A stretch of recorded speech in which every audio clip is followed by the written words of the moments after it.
एक सूत्र उन्होंने लिखा कि भोजन को बनाते समय, इसको माताएं बहनें सब बहुत ध्यान से सुने, पुरुष भी सुने तो अच्छा है। भोजन को बनाते समय पवन का स्पर्श और सूर्य का प्रकाश अगर नहीं मिला, किसको? भोजन को। जिस भोजन को आप बना रहे हैं या पका रहे हैं, उसको पकाते समय पवन का स्पर्श और सूर्य का प्रकाश नहीं मिला, वो भोजन कभी नहीं करना। क्यों? तो वो आगे लिखते हैं, ये भोजन नहीं विष है।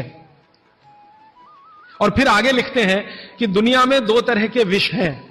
एक ऐसे विष होते हैं जो तत्काल असर करते हैं, और एक ऐसे विष होते हैं जो धीरे धीरे असर करते हैं। तत्काल असर वाले विष आप जानते हैं, जीभ पर एक ड्रॉप डालो मर जाओ, ऐसे बहुत विष हैं। और धीरे धीरे असर करने वाले विष माने 2 साल में, 5 साल में, 10 साल में, 15 साल में, 20 साल में असर करेंगे और आपको मरने की स्थिति में पहुंचा देंगे। तो सूत्र उनका इतना है कि जिस भोजन को बनाते समय पवन का स्पर्श और सूर्य का प्रकाश ना मिले, वो भोजन को कदापि ना करें, क्योंकि वो विष है।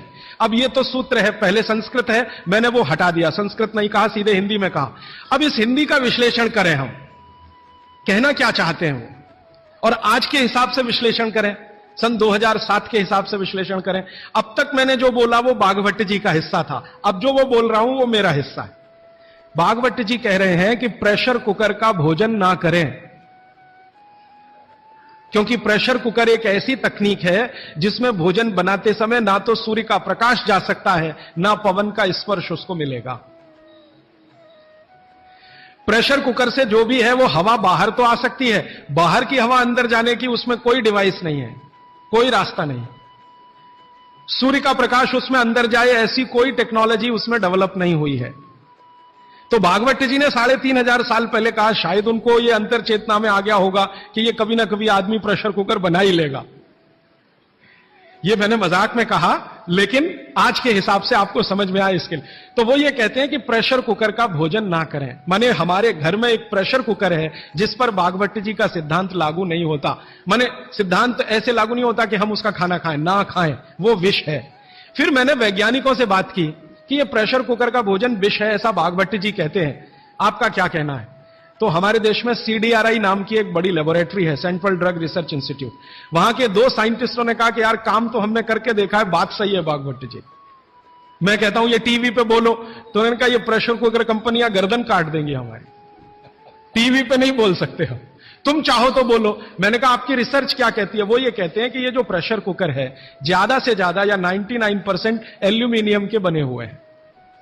एल्यूमिनियम आप जानते हैं। और वो ये कहते हैं कि भोजन रखने और बनाने का सबसे खराब मेटल अगर कोई है तो एल्यूमिनियम ही है। सबसे खराब मेटल जिसमें भोजन को आप रखें और भोजन को पकाएं, वो एल्यूमिनियम ही है। और दोनों वैज्ञानिक, वो कहते हैं नाम नहीं लेना हमारा, इसलिए मैं नहीं ले रहा हूं, वो ये कहते हैं कि हमारा 18 साल का रिसर्च ये कहता है कि अगर इस एल्यूमिनियम के प्रेशर कुकर का खाना बार बार आप खाते जाओ तो गारंटी है कि आपको डायबिटीज तो हो ही जाएगा, अर्थराइटिस तो हो ही जाएगा, ब्रोंकाइटिस भी होने की पूरी संभावना है, और सबसे ज्यादा टीबी होने की संभावना है, अस्थमा, टीबी, ये सब होने की संभावना। मैं पूछा आपने अब तक कितनी बीमारियों को डिटेक्ट किया? तो उन्होंने कहा 48 बीमारियों को हम डिटेक्ट कर चुके हैं जो प्रेशर कुकर के खाने से ही होती हैं। और ये दोनों रिसर्चर, सबसे ज्यादा इन्होंने रिसर्च किया जेलों में।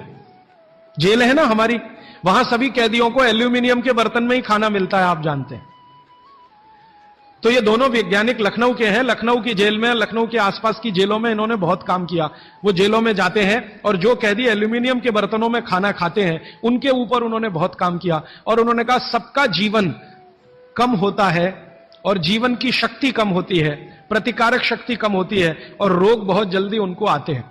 बाद में मैंने एक छोटा सा काम इसमें ऐड किया। वो वैज्ञानिकों से रिपोर्ट लेने के बाद मैंने यह तय किया कि पता करो कि यह एल्यूमिनियम कब से आया, क्योंकि यह ज्यादा पुरानी चीज नहीं है। तो पता चला 100-125 साल पहले आया। 100-125 साल पहले अंग्रेजों की सरकार थी।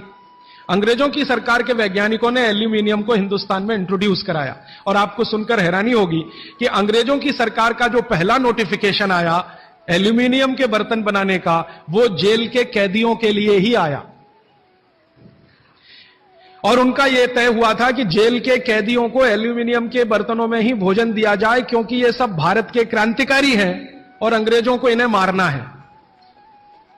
उस जमाने में आप जानते हैं जेल में कोई भी होता था तो वो क्रांतिकारी होता था। भगत सिंह हो या उधम सिंह, चंद्रशेखर हो या अशफाक उल्ला, राजेंद्र नाथ लाहिड़ी हो या ठाकुर रोशन सिंह, ये सब तो क्रांतिकारी थे जो जेलों में जाया करते थे अंग्रेजों के जमाने। इनको जानबूझकर एल्यूमिनियम के बर्तन में ही खाना देना है ताकि ये जल्दी मरे या मरने की स्थिति में आ जाए। तो समझबूझकर अंग्रेजों की सरकार ने एल्यूमिनियम के बर्तन इस देश में इंट्रोड्यूस किए। अब परिणाम क्या हुआ? अंग्रेज तो चले गए, लेकिन जेलों में आज भी यह नियम चल रहा है कि भोजन एल्यूमिनियम के बर्तनों में ही दिया जाएगा। अंग्रेज चले गए, फिर भी यह काम चल रहा है।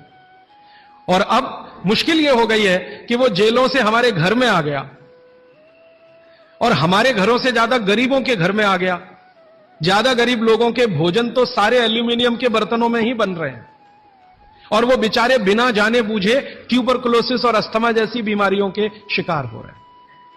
तो भागवत जी का सूत्र तो बहुत सरल है, सिंपल है कि जो भोजन को बनाते समय सूर्य का प्रकाश या पवन का स्पर्श ना मिले वो भोजन कभी नहीं करना। मैंने उदाहरण के लिए आपको समझा दिया कि प्रेशर कुकर का भोजन नहीं करना क्योंकि ये जहर है।